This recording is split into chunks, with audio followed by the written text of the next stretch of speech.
Como nosso intuito, né, nesses estudos panorâmico é apresentar a Bíblia de uma forma cronológica, então agora nós vamos entrar com os profetas, né? Porque nós temos na Bíblia, né, o Pentateuco, que é os primeiros 5 livros, né, escritos por Moisés. Depois nós temos os livros históricos, termina, ainda nós não vimos, né, mas vão ter livros depois do cativeiro, né, que nós ainda não abordamos. Depois nós temos os livros poéticos, nós já vimos Salmos, Provérbios, Eclesiastes, Cantares, falta Lamentações, né?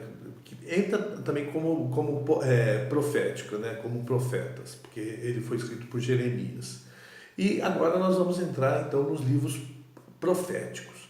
Esses livros proféticos, eles têm os profetas maiores, os profetas menores. Os profetas maiores são aqueles livros maiores, que é Isaías, Jeremias, Ezequiel, Daniel.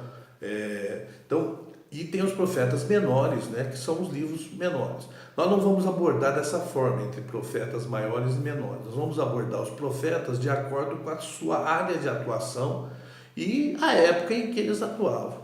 Então, como nós vimos em 2 fases, né, o reino do norte, o reino do sul, o reino do norte, né, como sendo o reino de Israel, e o reino do sul, o reino de Judá. Então nós vamos continuar falando de profetas que atuaram no reino do norte, no reino de Israel. Nós já tínhamos visto, né, o Elias, o Eliseu, e temos também 3 livros, né, que foram escritos por profetas que atuaram nesse reino do norte, que é o caso de Jonas, Amós e Oséias. E é muito interessante, né, que Jonas, ele foi um mensageiro de Deus e ele foi levar uma mensagem para a Síria. E é interessante, né, que ele não queria levar essa mensagem, porque ele era um profeta do reino de Israel que acabou sendo eliminado pelo rei da Síria. E ele foi levar uma mensagem para os assírios. Mas por que era tão importante isso? Porque queria mostrar que a razão pela qual Deus estava fazendo o que estava fazendo com o povo de Israel é porque o povo não ouvia os profetas e não se arrependia.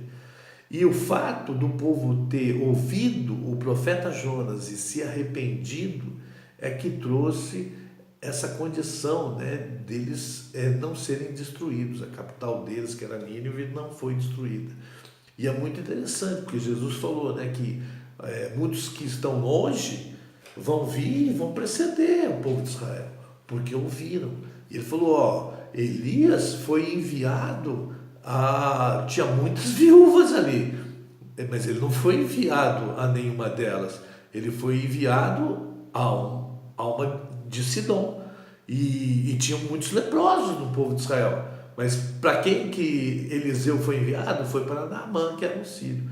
Então mostrando, né, que muitas vezes aquele profeta era usado por Deus, né, num povo, que nem o caso de Jonas, né, a mensagem dele era para o reino da Síria, mas Deus tinha um desejo de que o povo de Israel, vendo aquilo, ouvisse os seus profetas e se arrependia, né, que foi isso que nós vimos lá em 2 Reis 17, né, e eles não fizeram isso.